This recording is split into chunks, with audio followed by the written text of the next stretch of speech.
베드로전서 2장 11절부터입니다. 사랑하는 자들아, 거류민과 나그네 같은 너희를 권하노니 영혼을 거슬러 싸우는 육체의 정욕을 제어하라.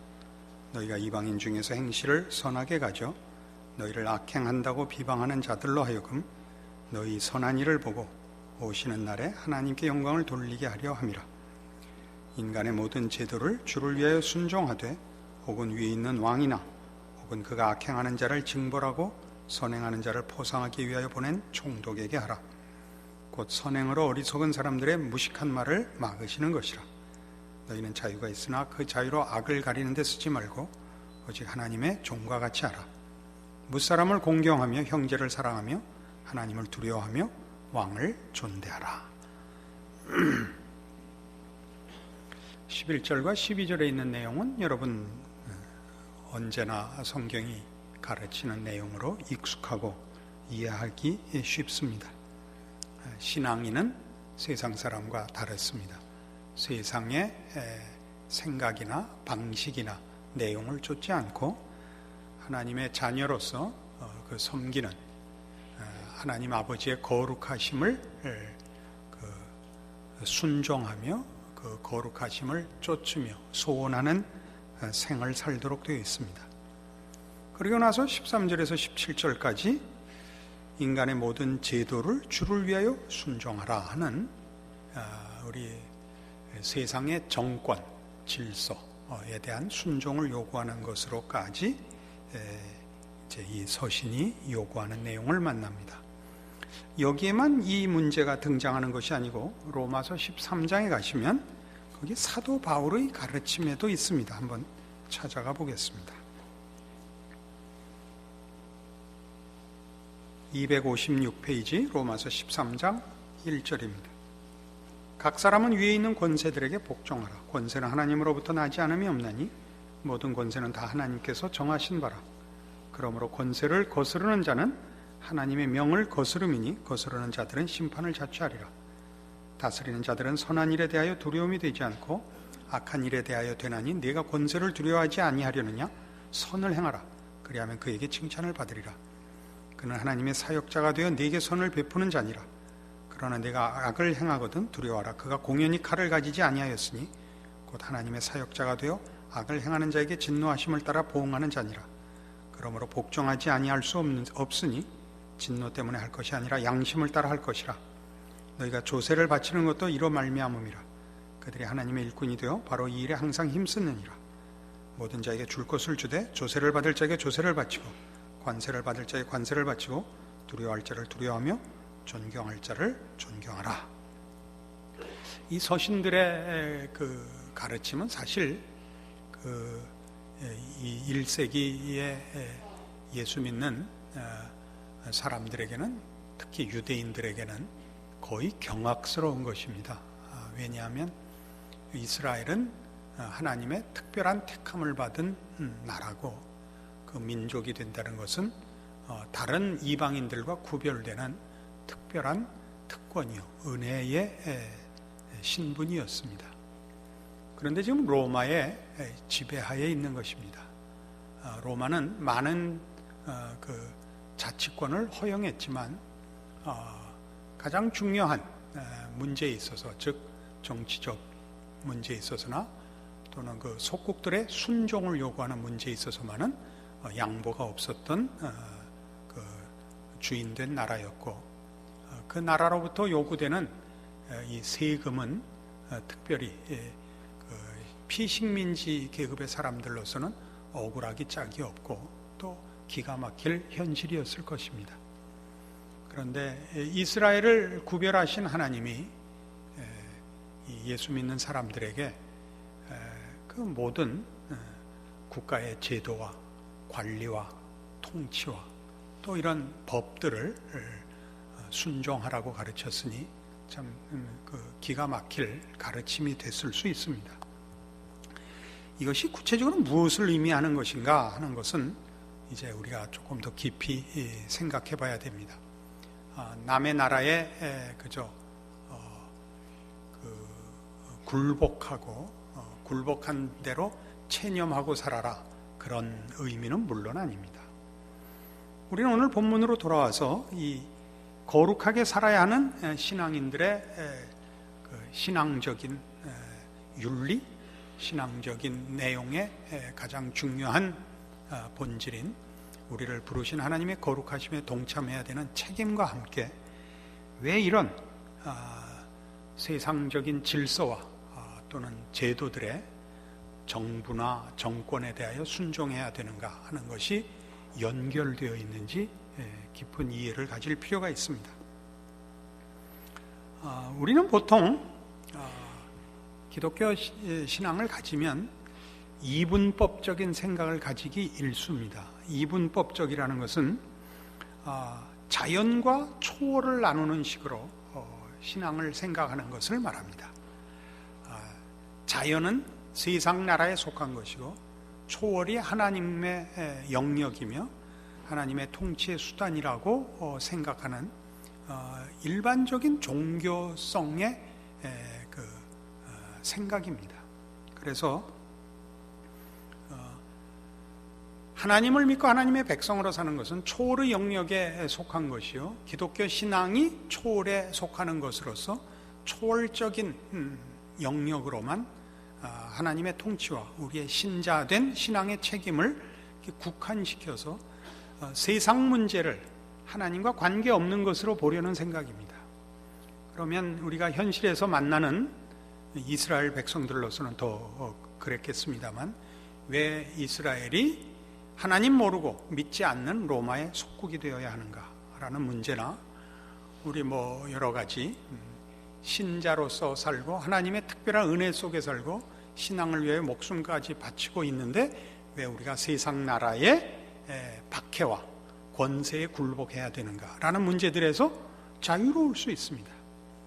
순교를 당하거나 현실적인 어려움이나 현실적인 억울함들에 대하여 현실 도피적이고 오직 내세지향적인 것으로 그 답을 찾으려는 그런 시도와 그런 식의 설명이 사실 우리 모두에게 제일 손쉬운 그리고 본성적인 공통된 이해가 아닌가 싶습니다. 근데 이 문제는 어떤 약점을 가지고 있느냐 하면 하나님이 창조주시라는 사실을 부인하게 됩니다. 하나님이 초월의 하나님일 뿐만 아니라 자연 세계를 만드신 하나님입니다. 또한 하나님은 내세의 통치자일 뿐만 아니라 현세의 통치자로서 세상과 역사의 주관자이십니다. 물론 그러면 우리가 물어볼 게 많습니다. 왜 세상이 이 꼴인가 하는 문제에 대해 우리가 납득할 수 없고 하나님이 현실에 책임을 지셔야 한다면, 그 통치자로서 책임을 져야 한다면 납득할 수 없는 의문들이 일어나겠습니다만, 그것은 정말 하나님의 지혜와 신비에 속하는 부분입니다. 우리가 다 이해할 수가 없습니다. 그럼에도 불구하고 어쨌든 하나님은 자연과 초월의 구별 없이 유일한 전 영역의 통치자이십니다. 물론 세상이 죄로 타락했고 그래서 많은 죄에 의한 부패와 오염과 사망을 낳고 있지만 예수 그리스도 안에서 하나님이 세상을 구하셨습니다. 그러니까 우리를 구했을 뿐만 아니라 이 세상, 자연 세계, 역사 속에 하나님의 통치가 예수 그리스도의 구속 사역으로 인하여 그 회복과 새로운 창조의 영향력 아래 놓여 있고 은혜와 약속 속에 놓여 있다는 것을 간과해서는 안 됩니다. 그래서 기독교란 종교적 진리에 불과한 것이 아닙니다. 그것은 모든 실제를 포괄하는 총체적인 진리입니다. 모든 실제, 존재하는 모든 것, 존재하는 모든 가치와 생각과 이론과 그리고 사상과 목적에 있어서 기독교 진리는 총체적일 수밖에 없습니다. 왜냐하면 하나님이 창조주시고 예수 그리스도가 구원주이시며 그 안에서 하나님이 모든 세계를, 역사를, 존재하는 모든 것들을 구원하시고 창조의 목적을 이루기 위하여 예수 안에서 일하셨고 지금까지 일하고 계시기 때문입니다. 그래서 기독교 세계관은 하나님이 창조한 모든 피조물의 현실을 그 하나님과 관련시키는 것입니다. 종교적인 영역이 따로 없습니다. 종교적이라는 것은 하나님을 아는 것이요, 하나님의 은혜 아래 붙잡히는 것이요, 하나님이 예수 안에서 약속하신 것들을 믿음으로 소유하는 것인데, 그것이 믿는 한 개인과 영혼에만 작용하는 것이 아니라 온 우주와 역사에 작용하는 것임을 알아야 됩니다. 이것이 우리로 하여금 신앙이 개인 내면의 문제이면서 동시에 사람이 사는 삶의 모든 영역에 관련된 모든 사물에 연결되어야 한다는 것을 이해해야 하는 이유입니다. 하나님이 하신 말씀과 그 행위에 입각해서 해석하고 그 표준에 따라 세계를 변혁하는 것이 구원이며 기독교 신앙이며 하나님이 예수 안에서 목적하고 약속하신 일이라는 사실을 알아야 합니다. 이걸 놓치면 우리는 기독교 신앙을 개인의 사적 영역으로 제한시켜서 우리가 살면서 만나고 관계하는 하나님이 창조하신 창조 세계 전체와 하나님을 연결하지 못하며 하나님이 그 모든 것을 향하여 무엇을 목적하시고 지금 어떻게 일하시는가를 놓친 채 우리는 기독교 신앙을 개인의 내면으로 제한하게 됩니다. 우리는 그런 식의 신앙생활에 익숙합니다. 서두에도 말씀드린 것 같이 복잡한 문제를 설명할 길이 없어서 기독교를 이렇게 초월과 내면화로 고립시키기도 하고, 또는 어떻게 세상을 하나님의 통치 아래 이해하고 내 신앙을 책임져야 하는가를 모르기 때문에 우리는 내면화와 내세화가 훨씬 쉽습니다.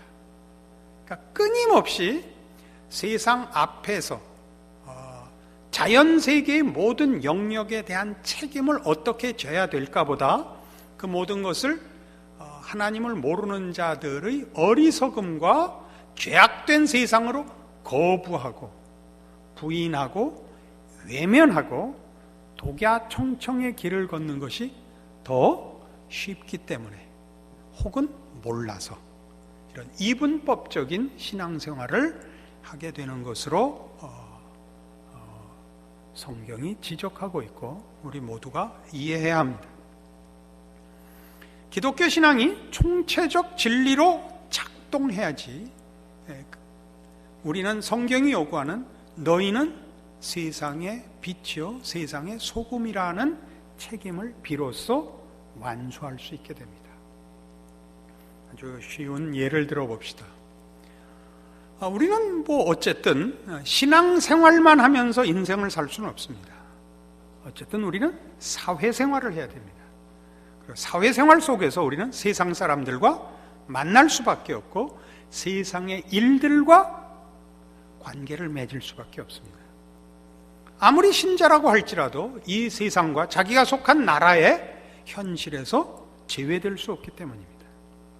우리가 사는 시대와 우리가 속한 사회의 정치, 경제, 사회, 문화, 교육과 긴밀한 관계 속에 있습니다. 우리는 우리가 배우는 학교의 교육들이 인본주의와 과학만능주의와 진화론에 근거하고 있는 환경 속에서 살고 있습니다. 우리는 학교에서는 그런 공부에 맞춰서 시험 보고 답하고, 교회 와서는 신앙인으로 창조론을 고백하고 믿고 살며, 좀 더 적극적일 때는 진화론은 죄악이다, 창조론이 진리다 라고 피켓 들고 데모하는 수준으로밖에는 또 신앙을 세상과 연결시킬 줄 모르고 있습니다. 회사에 들어가면 예수 믿는 사람들끼리 모여서 신우회를 만들어 점심시간을 내든가 퇴근 후에 시간을 내서 끼리 모여서 예배 보고, 이렇게 옛날 무슨 초대교회 박해시대 카타콤에 모인 제자들 같이 몰래, 그러나 몰래지만 다 알라고, 우리는 신자들이라고, 이렇게 아무런 설명도 대화도 관계도 시도하거나 하는 방법을 모른 채 우리 된 것을 줄기차게 고집함으로 상대방들로 하여금 알아먹기를 강요하는 식의 신앙생활밖에 우리는 사실 자연과 세상 앞에 우리의 역할을 이해하지 못하고 있습니다. 신약 성경 전체가 이 문제에 대하여 얘기하는 것은 아까도 얘기한 것 같이 우리는 세상의 빛이고 소금입니다.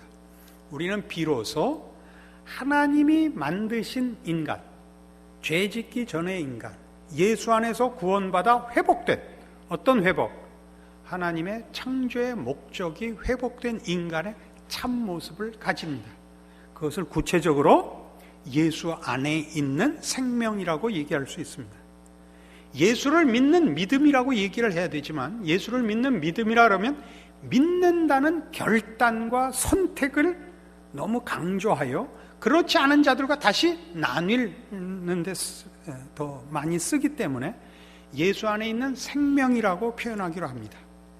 예수 안에 있는 생명이라는 것은 예수 안에 있지 않는 자들의 생명과 무엇이 다른가로서 우리의 정체성을 우선 구별합니다.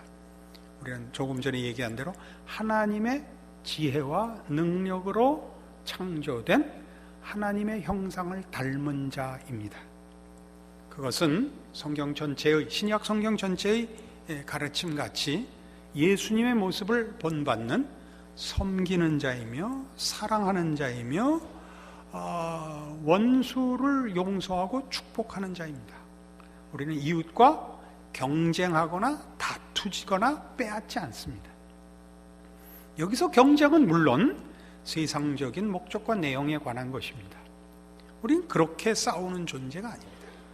우리는 하나님이 지으신 세상 속에서 우리의 인생을 살되 우리는 정직히 성실히, 그리고 예수 안에서 예수 그리스도의 성품으로 살기로 작정하고 은혜를 입은 자로서 존재합니다. 그러니까 우리의 회사에서의 사회생활은 우리는 성경이 얘기하는 것 같이 상전을 섬기되 두려움으로 하거나 이해관계로 하거나 계급으로 하지 않고 주를 섬기듯 합니다. 우리는 아랫사람을 두되 주인이 밑에 종을 부리듯 아랫사람을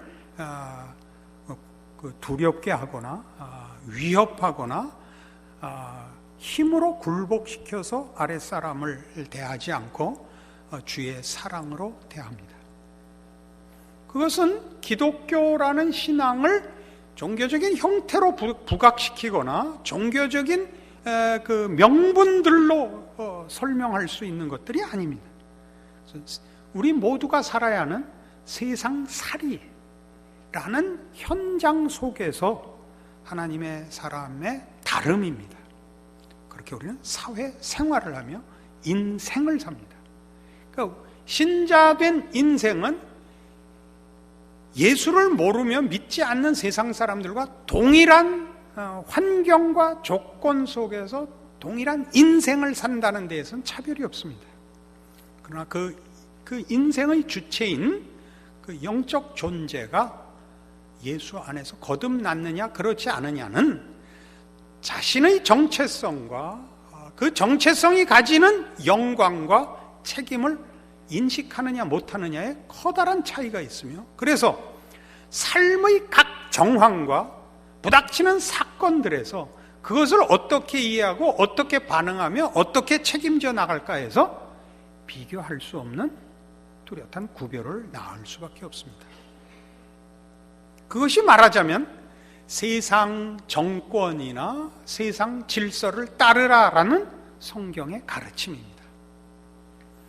우리는 일제시대에 실제로 신사참배를 거부할 수밖에 없었습니다. 그것은 우리의 신앙 양심이 허락지 않는 것이요, 하나님의 다른 신을 둘 수 없는 신앙상의 문제이기 때문입니다. 그런 문제에 있어서는 우리는 그것이 세상이 하나님과 동등하거나 더 클 수 없는 원칙 하에서 우리가 그것을 찬송할 수도 타협할 수도 없습니다. 그러나 삶의 문제는 얘기가 다른 것입니다. 그것은 신앙이냐 아니냐의 문제가 아닙니다. 직장을 다니는 것이 죄냐 아니냐가 아니며, 영화를 보러 가는 것이 죄냐 신앙이냐의 문제는 더더욱 아닙니다. 영화를 보는 것은 좋게 얘기하면 문화 행사요. 낮추면 재미있으려고 가는 겁니다. 요 근래에 나온 재미있는 영화 뭐 있습니까? 로마의 휴일 이후로 본 게 없어서 난 모르겠는데, 예술을 즐기거나 문화를 누리거나 문화 행사를 하거나 또는 오락을 즐기는 것 자체를 성경이 금한 적이 없습니다. 하나님을 대신할 때가 문제가 되는 것이죠. 그 시간에 기도해야 된다. 그 전에 기도하고 가면 됩니다. 그렇게는 억지 쓰는 것 아닙니다. 왜 그런 답이 자꾸 나오느냐 하면, 신앙 행위라는 것을 종교적인 명분과 형태로 밖에는 행사할 줄 모르니까 다른 모든 부분에 대해서도 그런 이분법 밖에는 알고 있는 게 없어서 그렇습니다. 그러니까 한국 교회는 술, 담배가 커다란 신앙의 기준이 되어 있죠. 길 가다가 아무개 집사가 담배 피고 가는 거 보면 목사도 얼른 피해줘야 됩니다. 왜요? 그걸 들키면 그 다음에는 교회 안 나오거든요. 왜냐하면 서로 창피하니까. 그러니까 그 얘기는 뭐냐면, 서로 종교적인 얘기를 종교라는 영역과 명분 속에서만 나누기로 합의한 것입니다. 그러니까 그런 담배 피는 현실을 들킨 신자가 다시 교회에 나올 수 없고, 그걸 본 목사가 그를 용납할 수 없는 한국 교회의 수준이죠. 그러면 안 됩니다. 담배 피고 가는 거 보면 글쎄 제 수준에서 웃지요. 웃고 끊으라는 얘기 안 합니다. 집사님, 그렇게 하시면 안 됩니다. 이 동네는 남포교회 나와버립니다. 조심하셔야죠. 이렇게 얘기를 해야지. 이런 얘기를 하면 많은 분들이 적잖이 당황해하는데, 술과 담배는 성경이 금하는 신앙 행위에 저촉되는 일이 아닙니다. 그러나 한국 교회에서 초창기에 술, 담배를 안 한다는 것은 신앙인의 큰 덕목이었습니다. 그래서 아직까지도 한국 교회 전통으로 남아 있습니다. 그것이 전통으로 남아 있었다는 것은, 그게 처음 한국 교회에 기독교가 전래되었을 때 신앙의 다름을 가장 잘 드러냈던 대표적인 절제요, 금욕이요, 경건의 한 형태였는데, 그걸 지금 허물려면 보다 본질적인 이해와 충분한 안목을 심어주고 그걸 철폐해야 됩니다. 지금 술, 담배 해도 된다 이렇게 얘기해 놓으면 울타리도 해치고 안에 집도 없는 꼴이 됩니다. 그러면 당황하게 되죠. 한국교회는 그 얘기를 하려면 앞으로도 좀 많은 시일이 필요할 것입니다. 술, 담배 하는 게 그럼 잘하는 것인가? 그게 무슨 잘하고 못하고가 아닙니다. 담배 멋있게 피면 멋있습니다. 그게 어때서요? 사람이 이 코에서 연기가 나고도 살 수 있다는 거는 큰 간증이 되지 않습니까? 속에 불이 붙었다는 뜻인데 그게 어때서 그걸 시비를 겁니까? 그러나 조금 전에 얘기한 바와 같이 한국교회는 그렇게밖에 신앙을 이해하지 못했고 신앙 행위를 제한적으로 사용했다는 것을 이제는 우리가 이제는 풀어나가야 됩니다. 내용화해야 됩니다. 그렇지 않습니까? 왜 그런 식의 신앙 행위가 요구됐고 대표적인 신앙 행위가 되었는가를 이해해야 됩니다. 하지 못하면 우리는 그것이 술, 담배 안 하는 것, 신우회 조직하는 것으로서 제한돼요. 하나님의 통치권을 제한하는 신앙인이 됩니다. 우리는 우리의 삶 전체를 하나님 앞에 바칠 수 없으며 세상 사람들과 만날 모든 기회를 스스로 차단하게 됩니다. 이것이 더 끔찍한 일입니다. 세상에 나가지 못하고 빛과 소금입니다. 그러니까 빛과 소금끼리 모여 있는 겁니다. 언젠가 제가 그런 예를 들었죠. 가로등이 모두 한 군데 모여 있는 겁니다. 그럼 어떡하자는 겁니까? 가로등이 전부 한 군데 모여 있으면 곤란하죠. 가로등은 적어도 50m쯤 떨어져 있거나 좀 가깝게 한 30m쯤 떨어져 있어야 되지 않습니까? 그런 우스운 조크가 있죠. 어떤 사람이 밤에 어두운 데서 뭘 찾고 있더래요. 길에서 뭘 하고 계셔? 다이아몬드 반지를 떨고 있다는 거예요. 그래서 그 사람이 혀를 차면서 그런 거예요. 그 깜깜한 데서 뭐가 보인다고 찾고 계셔? 그래서 불 밑에라도 가서 찾으시오. 그게 말이 되는 거예요? 잃어버린 데서 찾아야지 어떻게 밝은 데 가서 찾겠어요? 그럼 우리는 좀 신앙 행위를 말하자면 그런 식으로 말하고 있는 거죠. 그게 아니라는 얘기를 하는 것입니다.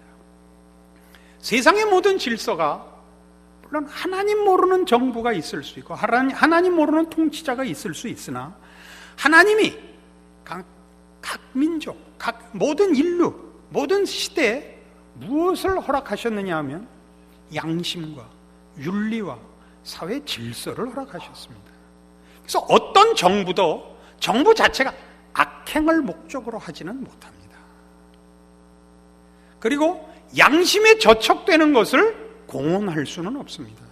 그건 언제나 저자는 악한 자라라는 그 사회적 정죄를 받도록 하나님께서 역사에 존재하는 모든 생명들에게 하나님이 그런 은총으로 지금 다스리고 계십니다. 그렇기 때문에 우리는 우리가 사는 시대와 환경 속에서 하나님의 사람으로 살되 지금 시대와 환경에 속한 우리의 처지가 이렇게 믿는 사람들끼리 모이고 믿는 얘기를 하는 자리에서뿐만 아니라 삶의 전 영역에서 신자가 가지는 다름으로 삶을 삶으로써 하나님의 자녀라는 책임을 다해야 된다 하는 것이 오늘 이 인간의 모든 제도를 주를 위하여 순종하라 라고 설명할 수 있는 이유인 것입니다. 우리는 기독교를 우리의 개인적 가치관이나 종교적 영역을 넘어서 객관적 지식과 모든 영역을 종합하는 내용으로 설명할 줄 알고 책임질 줄 알아야 됩니다. 그렇게 하면